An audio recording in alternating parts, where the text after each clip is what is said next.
Paddington Square is located between St Mary's Hospital and Brunel Paddington Station, providing a public piazza that creates a new gateway for people entering London.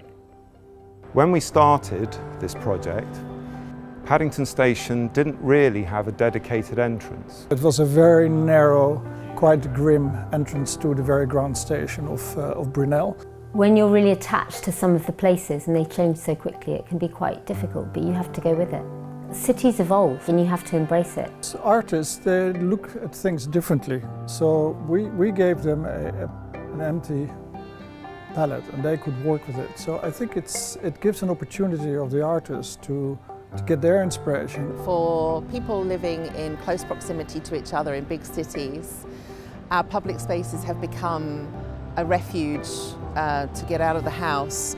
We're trying to show art to people who may not normally engage with it, and to create perhaps a little moment in their day where they're not thinking about rushing to work, or for us, patients who are on their way to an appointment. So we've developed, curated and delivered a public art programme which includes 3 permanent commissions and a partnership with a local arts organisation, the Showroom. Why Do We Care About Art by Catherine Bohm is the first in a series of a 3-year partnership. It was a work that was created with the local community. I think the rotational wall for Tanner Lane made it feel very dynamic and interesting, that it would keep changing, that people would see something different, as they're coming backwards and forwards over the next few years. One of the amazing byproducts of the selection of artists that we underwent is that it offered us the opportunity to work at an international level, but also at a very local level. NHS Swimmers by Catherine Yass sits on one of the walls of St Mary's Hospital that were exposed following the new development. The public art programme process started in summer 2020, so right in the thick of pandemic. And it was really important that we were able to work in a partnership with the hospital, but also use this opportunity to really celebrate the NHS. I believe what it is, Giotto did a ceiling painting of a church where we have, I think it's about 12 angels who were frolicking around. So to me, the NHS up there are like angels in a way, but I like the idea of them floating above our heads. We've seen so many pictures of very stressed out NHS workers, and so it's a real attempt to give them some space to be playful at this difficult time.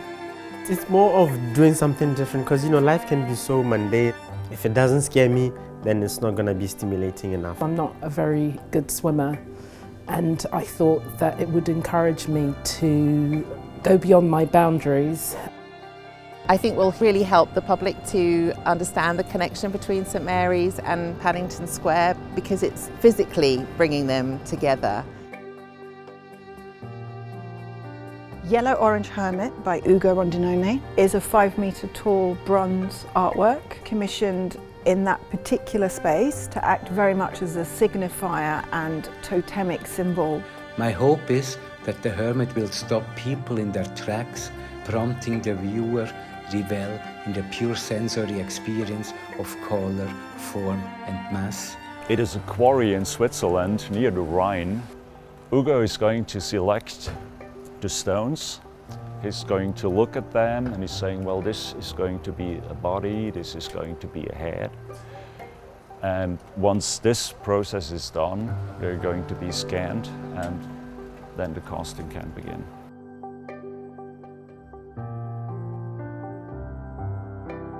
Somethinging by Pei White is an artwork which sits above the escalators coming up from the underground directly below the building. The transit component is really unique. There's something really interesting about a viewer that's either coming through for the first time or one is in a regular process of motion. There's many different points of view that one can see the piece from coming down, going up, going around. This artwork is very complex geometrically. We had to calculate how the wind load is being applied for every single plate. The process of designing the structure is almost trying not to design the structure, so to make the artwork stand up by itself. If nothing else, there's a kind of exuberance to the artwork that anybody can respond to, whether it's in a negative way or a positive way.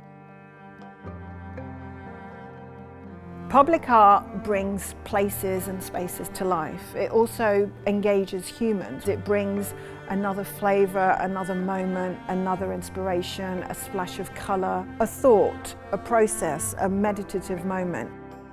I think public art can articulate the spaces in the city. It can raise issues that we should all think about and add a sense of humour. The public art has a real significant wayfinding benefit to the development, as you can see it from long distance views and also when arriving at Paddington Station from all of the platforms. The artwork is contributing enormously to the new identity of Paddington. Art is hard, sculpture is harder, public sculpture is hardest still.